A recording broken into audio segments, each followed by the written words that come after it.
Assalamualaikum. So we study about the applied chemistry, and here is the chapter 1, basic and heavy chemicals.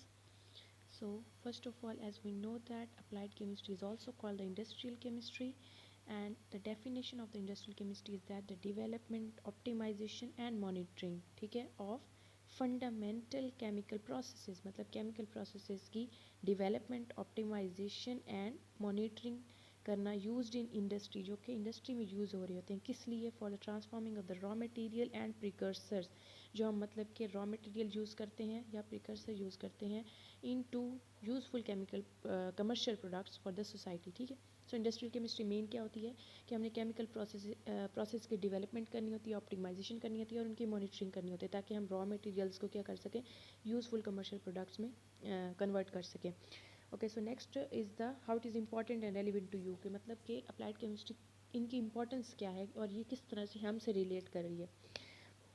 So as we know that applied or industrial chemistry plays a vital role as an applied science in the diverse areas that influence the human society, ranging from economic, environmental and political stability. Okay, सो मतलब कि ये जो applied chemistry है इसका जो बहुत ज़्यादा मतलब रोल है अप्लाइड साइंसेज में, ठीक है, मतलब अप्लाइड ओके, सो इसका क्या कहाँ पे रोल होता है कि अप्लाइड साइंसेज में रोल होता है, जहाँ पे हमारे पास मतलब कि जो एरिया जो है वो ह्यूमन सोसाइटी को इन्फ्लुएंस कर रहा है, चाहे वो इकोनॉमिक हो, एनवायरमेंटल हो या फिर पॉलिटिकल स्टेबिलिटी के हवाले से हो। Okay, so next we study about chemistry is the foundational discipline also in the applied sciences that is closely connected to human life. ठीक है, केमिस्ट्री जो है वो क्या है, फाउंडेशनल डिसिप्लिन, ये तो हमें पता ही है कि केमिस्ट्री जो है वो हर ह्यूमन लाइफ की हर मतलब पॉइंट से कनेक्टेड होती है, जैसा कि फूड हो गया, फूड अगर फूड की बात करते हैं तो हमारे पास बायो केमिस्ट्री आ जाती है, medical treatment, dye purification, catalyst, ये सारे केमिस्ट्री के मतलब प्रोसेसेस हैं जो कि ह्यूमन लाइफ में इन्वॉल्व होते हैं। Therefore, specialists of the applied chemistry act as important role in the national economy. Okay, so फिर इस तरह से क्योंकि हमारी हर जो चीज़ होती है, जैसे कि प्योरीफिकेशन की चीज़ें हो, डाइज चीज़ें हो, मटेरियल केमिस्ट्री हो, ठीक है, ये सारा कुछ जो है वो अप्लाइड केमिस्ट्री में ही आता है। तो इस तरह से जो अप्लाइड केमिस्ट है वो क्या करते हैं, नेशनल रोल प्ले करते हैं, ठीक है, मतलब सॉरी नेशनल इकोनॉमी में बहुत इंपॉर्टेंट रोल प्ले कर रहे होते हैं, ठीक है। उसके बाद हमारे पास है कि इस कोर्स का गोल क्या है, कि हम लोग यहाँ पे क्यों हैं, हम इस कोर्स को पढ़ क्यों रहे हैं। सो हम इसको क्यों पढ़ रहे हैं जी, हम इसको पढ़ रहे हैं कि ताकि हम जो इंडस्ट्रियल प्रोसेसेस हैं ना, ठीक है, हम उनको यूज़ कर सकें। क्यों, कहाँ पे यूज़ कर सकें, केमिकल्स मतलब बल्क प्राइमरी बल्क केमिकल्स बनाने में, ठीक है, और या फिर इसके अलावा हम सेकेंडरी केमिकल प्रोडक्ट्स बना सकें, ठीक है। प्राइमरी बल्क केमिकल्स कौन से होते हैं, गैसेज हो गया, एसिड बेस फॉसिल फ्यूल्स हो गया, और सेकेंडरी केमिकल प्रोडक्ट कौन से होती हैं, डाइज हो गए, पेस्टिसाइड एंड पॉलीमर्स हो गए, ठीक है। और उसके बाद हमारे पास है कि जो factors for the installation of the chemical industry, मतलब कि अगर आप कोई केमिकल इंडस्ट्री स्टैब्लिश करना चाहते हैं या इंस्टॉल करना चाहते हैं तो आपके पास कौन कौन सा डाटा रिक्वायर होना चाहिए। सो एज वी सी यहाँ पे पॉइंट्स दिए हुए हैं, नेचर ऑफ रॉ मटेरियल, कि हमें रॉ मटेरियल की नेचर का पता होना चाहिए, नेचर ऑफ प्रोडक्ट, जो हम प्रोडक्ट बना रहे हैं हमें उसकी नेचर का पता होना चाहिए, मार्केटिंग एंड सेल, कि मतलब उसकी जो है वो मार्केट में क्या वैल्यू है, अवेलेबिलिटी ऑफ केमिस्ट इंजीनियर, उस जो हम चीज़ मतलब फैक्ट्री जिस चीज़ की लगा रहे हैं, इंडस्ट्री लगा रहे हैं, उसके मतलब केमिस्ट इंजीनियर टेक्नीशियंस कितने हैं, ठीक है, वर्कर्स की अवेलेबिलिटी कितनी है, इंफ्रास्ट्रक्चर किस तरह से होना चाहिए, availability of water and disposal facilities. Okay okay, जब भी हम कोई मतलब इंडस्ट्री एस्टैब्लिश करने जाएंगे तो हमें सबसे पहले नेचर ऑफ रॉ मटेरियल का पता होना चाहिए। जैसा कि अगर हम एस्टैब्लिश करना चाहते हैं सीमेंट इंडस्ट्री, तो हम वहाँ पे ऐसे एरिया में एस्टैब्लिश करें जहाँ पे हमारे पास माउंटेन्स हो, मतलब स्टोन्स जो हाथ से लाना ईजी हो, सके मतलब हमारा रॉ मटेरियल हमारे बहुत करीब हो, जो चीज़ भी हम मतलब जिस तरह की इंडस्ट्री लगाना चाह रहे हैं, ठीक है। क्योंकि it is not so easy to transport the raw material to the industry, so industry should be constructed near the raw material. Okay, another factor is the pollution caused by cement industry. दूसरी वजह ये भी होती है कि pollution बहुत ज़्यादा होती है, इसलिए हमें ऐसा एरिया चूज़ करना चाहिए जहाँ पे इस तरह की चीज़ें जो है वो हो सके। Okay, glass industry should be near the city और मार्केटिंग, मतलब कि फॉर मार्केटिंग, मतलब ग्लास इंडस्ट्री लगाना चाहते हैं तो ऐसी जगह होनी चाहिए जहाँ पे हमारे पास मार्केट बहुत ज़्यादा नज़दीक हो, ताकि क्योंकि ग्लास को ले जाने और आने में फिर मतलब उसका इस तरह से हमारा जो प्रोडक्ट है वो ख़राब भी हो सकता है। सो सबसे पहले हमें क्या करना चाहिए, नेचर ऑफ रॉ मटेरियल्स का ख्याल रखना चाहिए, उसके बाद नेचर ऑफ प्रोडक्ट का भी ख्याल रखना चाहिए। सो ये प्रोडक्ट के बारे में बात हो गई। ओके, सो नेक्स्ट हमारे पास है कि व्हाट इज़ द इंफ्रास्ट्रक्चर। ठीक है, इंफ्रास्ट्रक्चर क्या होता है? द फैसिलिटीज़, यानी कि roads, dispensary, stores, school, colleges, hospital should be present in industrial areas. ठीक है, all the essential and necessities are infrastructure. ठीक है, मतलब कि हमारा जो इंडस्ट्री जहाँ पे हम लगा रहे हैं उस इंडस्ट्री एरियाज़ में रोड्स भी होने चाहिए, डिस्पेंसरी, स्टोर्स, ये सारी चीज़ें होनी चाहिए। इन तमाम जो मतलब के एसेंशियल्स है ना, इसको हम कहते हैं कि हमारी इंडस्ट्री का इंफ्रास्ट्रक्चर है। Infrastructure should be such that it will be fulfil all social requirements and attraction of people. मतलब कि लोगों की अट्रैक्शन भी हासिल कर सके और उसमें तमाम जो है वो उसकी रिक्वायरमेंट्स भी फुलफिल होनी चाहिए। हमारा जो इंडस्ट्रियल एरिया है वो इस तरह से होना चाहिए, इसको हम कहते हैं infrastructure. Okay, so third point पे हमारे पास आ जाते हैं unit operation and unit process in organic chemical industries. ठीक है, सो हमें दो चीज़ें यहाँ पे ध्यान रखनी है, बहुत इंपॉर्टेंट है ये, unit operation and unit process. What is unit operation and what is unit process? So सबसे पहले हम देखते हैं कि यूनिट प्रोसेस क्या होता है। So unit process includes all the treatment methods in which the removal of the contaminant is brought about by the chemical or biological reaction. It is considered as the secondary treatment। ठीक है, मतलब कि ऐसा process जो कि मतलब कि raw materials या फिर मतलब कोई भी ऐसा मेथड हम जिस यूज़ करें जो कि कंटेमिनेंट्स को रिमूव करने के लिए यूज़ हो। ठीक है, उसको हम क्या कहते हैं? प्रोसेस। मतलब कि हमारे जो इंडस्ट्री है उसमें जितने भी मतलब कि प्रोसेसेस हो रहे होंगे उसको हम क्या कहते हैं कि उसको यूनिट प्रोसेस कहते हैं। इसके अलावा यूनिट ऑपरेशन, अगर हम यूनिट ऑपरेशन की बात करते हैं तो वो हमारे पास फिजिकल फोर्सेस जहाँ पे प्री डोमिनेट्स कर रही होती हैं उसको हम कहते हैं यूनिट ऑपरेशन। ठीक है, और जो सारे प्रोसेसेस इंडस्ट्री में यूज़ होते हैं उसको यूनिट प्रोसेस कहा जाता है। ओके ओके, जो केमिकल प्रोसेस होता है ना उसके 3 एलिमेंट्री प्रोसेस होते हैं, जैसे कि यहाँ पे लिखा हुआ है 3 एलिमेंट्री प्रोसेसेस होते हैं। ठीक है, सबसे पहले क्या होता है? Transfer of the reactants to the reaction zone. सबसे पहले रिएक्टेंट्स को रिएक्शन जोन में ट्रांसफ़र किया जाता है। दूसरा प्रोसेस होता है chemical reaction involving various unit process. Okay, third होता है separation of the products from the reaction zone using various unit operations. ठीक है, बहुत सारे यूनिट ऑपरेशंस को यूज़ करके, यानी कि जहाँ पे फिजिकल फोर्सेस प्री डोमिनेट कर रही होंगी उनको यूज़ करके हम क्या करते हैं?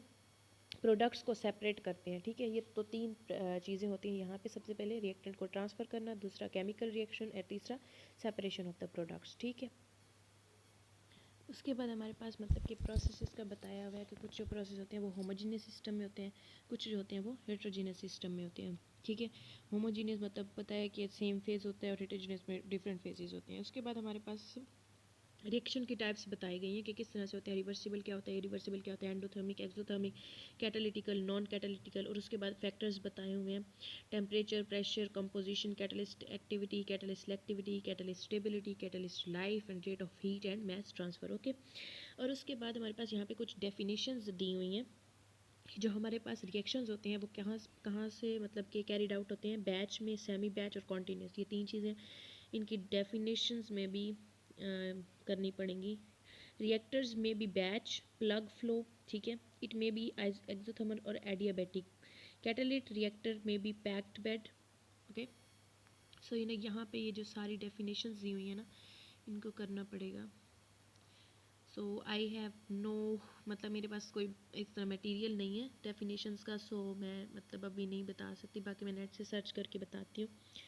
उसके बाद हमारे पास नीचे क्या दिया हुआ है? Basic chemical data, yield conversion kinetics. Okay, मतलब कि नीचे हमारे पास क्या दी हुई है? इन्होंने दिया हुआ है कि अगर हमने मतलब कि कोई प्रोसेस डेवलप करना है, ठीक है, तो उसके लिए हमें क्या क्या चीज़ों की मतलब कौन कौन से स्टेप फॉलो करने पड़ेंगे। मटेरियल एंड एनर्जी बैलेंस होना चाहिए सबसे पहला हमारे पास जो दिया हुआ है। Material and energy balance, raw material energy consumption per ton of the product, energy changes, batch versus continuous process, ये सारे हमारे पास जो है वो अगर हम कोई केमिकल प्रोसेस मतलब वो करना चाहते हैं तो उसके लिए हमारे पास क्या क्या रिक्वायरमेंट्स होती हैं ना वो दी हुई है। ओके, तो ये सारा पढ़ लेंगे आप।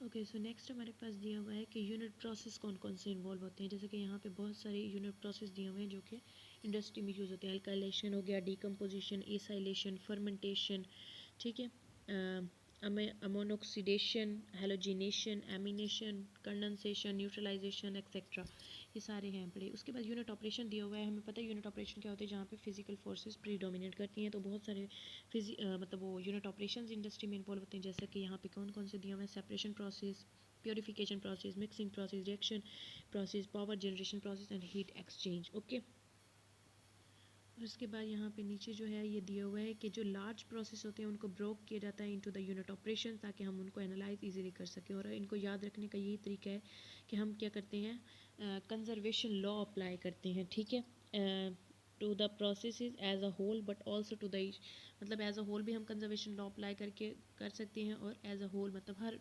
इंडिविजुअल जो ऑपरेशन होगा उस पर भी हम लोग कर सकते हैं। ओके, नेक्स्ट फोर्थ पॉइंट पे हमारे पास दिया हुआ है रॉ मटेरियल एंड केमिकल्स, मतलब इंडस्ट्री में जो हमारे पास रॉ मटेरियल्स और केमिकल यूज़ होते हैं। सबसे पहले हमारे पास रॉ मटेरियल की डेफिनेशन दी हुई है, क्रूड अनप्रोसेस्ड और partially processed material used as the feedstock for processing the operation, ठीक है। और उसके बाद हमारे पास रॉ मटेरियल के बारे में बताया हुआ है कि मतलब ये किस तरह से होता है, और raw material have much in common with the basic material with respect to economic importance and there, ठीक है। तमाम रॉ मटेरियल्स को उनकी ओरिजिन के बिना पे हम लोग क्लासीफाई कर सकते हैं। जैसे कि अगर क्या करते हैं, इंडस्ट्री एग्रीकल्चर रॉ मटेरियल है, ठीक है, तो हम एग्रीकल्चर इंडस्ट्रियल रॉ मटेरियल है, इंडस्ट्रियल रॉ मटेरियल को हम दो तरह से कह सकते हैं कि यहाँ पे ये क्या है, मिनरल भी हो सकता है और मैन मेड भी हो सकता है, ठीक है। इसी तरह से रॉ मटेरियल और मिनरल रीजन और also grouped according to the use, ठीक है। अगर एनर्जी सोर्सेज के लिए रॉ मटेरियल यूज़ हो रहे हैं तो जैसे कि पेट्रोलियम है, नेचुरल गैस है, ये सारे हैं। उसके बाद हमारे पास इसी तरह से बिल्डिंग मटेरियल्स के लिए लिखा हुआ है, मेटलर्जी वगैरह लिखा हुआ है, ठीक है। तो ये सारे जो है वो रॉ मटेरियल्स को अलग-अलग उन्होंने डिवाइड किया हुआ है। Agriculture raw material as well as raw material from the forestry and fishing industry हो जाएगा, ठीक है। इनको भी सब डिवाइड किया जाता है into those of the plant, ठीक है, और एनिमल, ठीक है। इनको भी आगे से फिर प्लांट और एनिमल में डिवाइड कर दिया जाता है। और इसके बाद जो है अभी सारा रॉ मटेरियल के बारे में जो पूरा पैराग्राफ है ना, ये रॉ मटेरियल्स की मतलब कि इकोनॉमिक रोल किस तरह से प्ले करता है, और इसकी मतलब कि अगर हम मतलब कि इकोनॉमी में इसकी वजह से प्रॉब्लम्स क्या क्या आ सकती हैं, ठीक है, और इसकी हिस्ट्री मतलब हिस्ट्री में इसको क्या क्या क्या इंपॉर्टेंस थी या क्या प्रॉब्लम्स थी, सो ये सारे जो है वो इसमें इन पैराग्राफ्स में दिया हुआ है, ठीक है। ओके, सो नेक्स्ट हमारे पास फिफ्थ प्रोसेस जो है वो है प्रोसेस फ्लो डायग्राम, ठीक है, या फिर हम जिसको फ्लो शीट डायग्राम भी कहते हैं, ठीक है। तो फ्लो शीट डायग्राम बेसिकली क्या होती है, प्रोसेस फ्लो डायग्राम के जो तमाम जो प्रोसेस हो रहे होते हैं ना कि केमिकल इंडस्ट्री में, ठीक है, उन सब को जो है वो एक मतलब कि एक ही मतलब उस चार्ट पे या किसी भी चीज़ पे दिखाना, मतलब उसको हम फ्लो शीट डायग्राम कह सकते हैं, ठीक है। जैसे कि मतलब कि कौन से पाइप का किस तरह से कनेक्शन है, ठीक है, ये सारा कुछ जो है वो इक्विपमेंट्स आपस में किस तरह से जुड़े हुए हैं, ये चीज़ दिखाना, ठीक है। तो अब ये जो है typically process flow diagram of a single unit process will include the following, ठीक है। अब उसमें हम क्या क्या चीज़ें कह सकते हैं, प्रोसेस पाइपिंग के पाइपिंग किस तरह से हुई है, मेजर इक्विपमेंट आइटम्स कौन से हैं, कंटेंट वॉल्स कौन से हैं और मेजर वॉल कौन से हैं, कनेक्शन विद अदर सिस्टम्स क्या है, ठीक है। इसके अलावा ये बताया हुआ मेजर बाईपास एंड क्या कहते हैं रीसर्कुलेशन सिस्टम, ठीक है, operational data and process statement. उसके बाद है process flow diagram generally do not include, अब इसमें क्या क्या चीज़ें इन्वॉल्व नहीं होती, अब मतलब कि छोटी छोटी चीज़ें इन्वॉल्व नहीं होती कि पाइप की क्लासेस कौन सी हैं या पाइप का लाइन नंबर कौन सा है, माइनर बाईपास लाइन कौन सी है, ठीक है। तो ये जो चीज़ें हैं ये इसमें इन्वॉल्व होते हैं, फ्लैंजेस हो गए, ठीक है। और इसके अलावा maintenance vents and drains, relief and safety valve, ये सारा कुछ जो है वो इसमें इन्वॉल्व नहीं होता है।